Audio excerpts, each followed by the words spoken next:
Welcome back to the Culture of Currency. Today we have a very fun, interesting question to pose you. Tough question, and it has to do with silver, of course.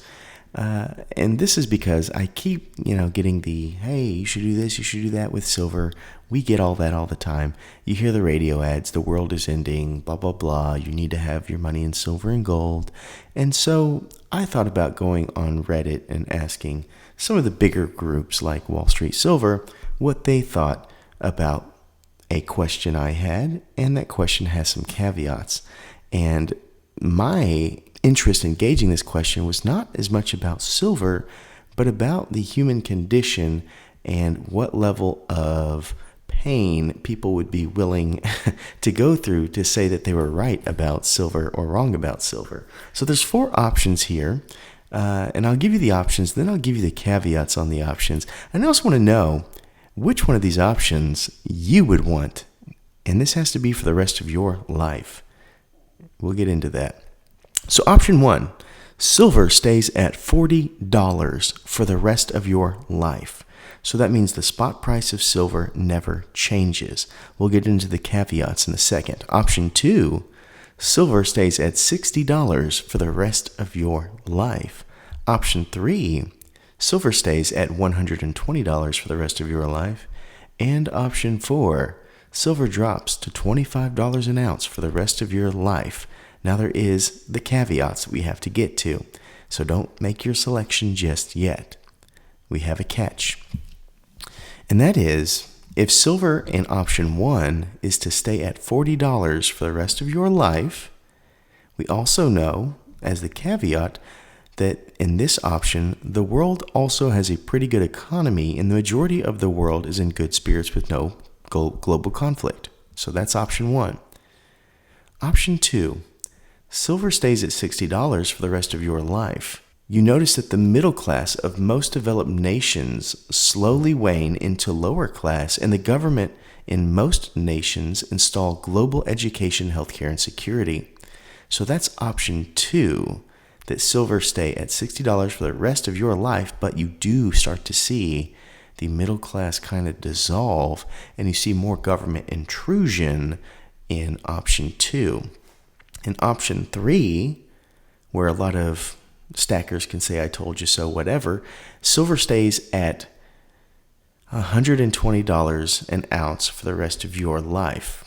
You made it into the higher echelon of society as you had a lot of silver, but there is no middle class, only the wealthy and the poor. You get to say, I told you so about silver to everyone, but at large, basically the world is in shambles.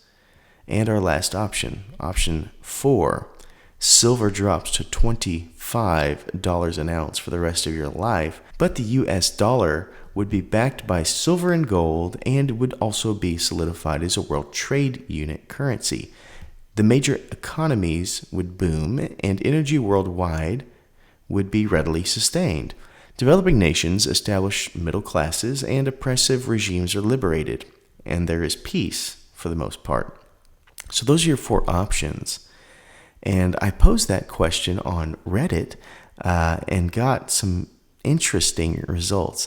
So obviously for me, just for me, and you put your option down below, which one you are, I'm option 4 for multiple reasons. I'm not a traditional stacker like most, and so that makes this probably a different scenario for me than it might be for you.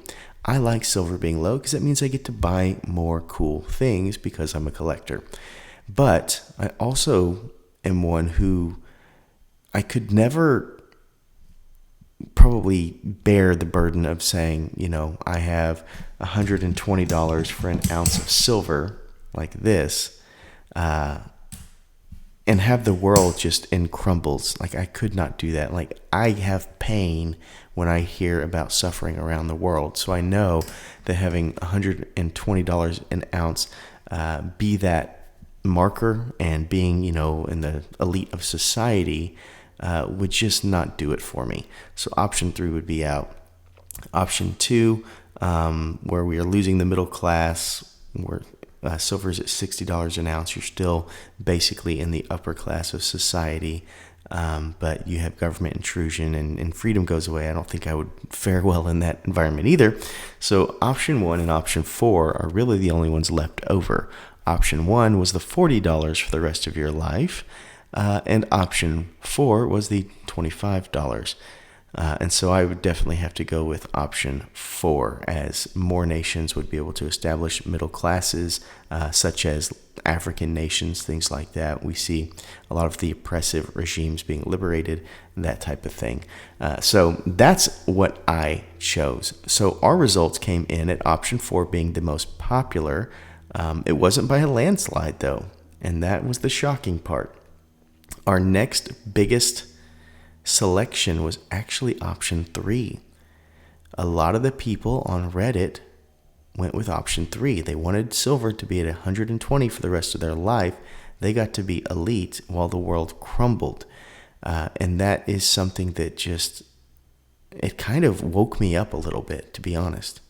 And I know that's, everybody has their reasons, but I'm wondering how many people want to say, I told you so about silver, or want to, be that iconic, wealthy Gatsby type figure and don't care about the dangers of others or the things that other people would go through. Maybe I'm missing something, which is absolutely possible. I'm no expert in things. So if you think that I'm missing something there, let me know. Our next option, so option 4 was the most popular. Option 3 was the second most popular.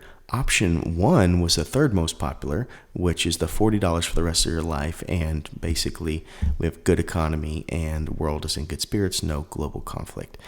I thought that would have been second, but it wasn't. And option 2 was the last place, which was the silver staying at 60 for the rest of your life. And you have the slow matriculation away from liberty towards government intrusion.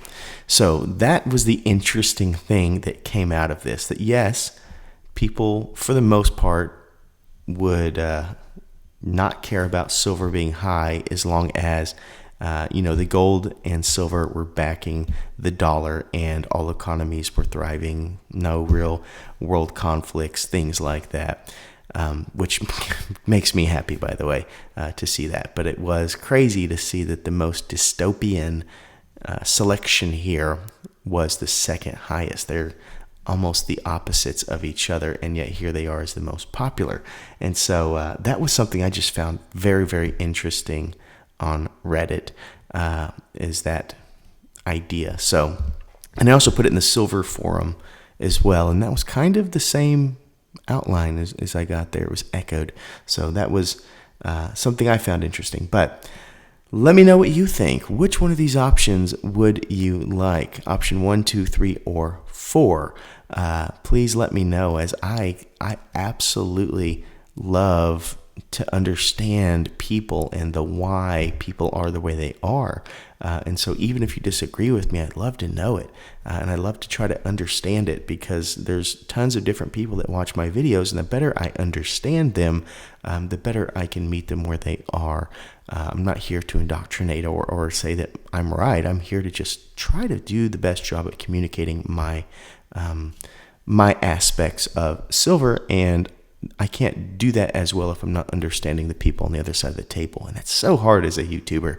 I never get to see you. I never get to understand you. I just have to talk in front of a microphone and a camera and assume that what I'm saying is good enough for the people listening.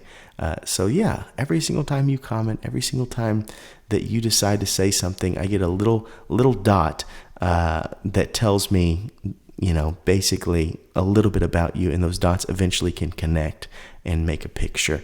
And so that is why I love reading your comments and all that kind of stuff. But yeah, let me know, option 1, 2, 3, or 4, which one is you, so that I can do a better job of seeing my clientele and understanding your needs and wants.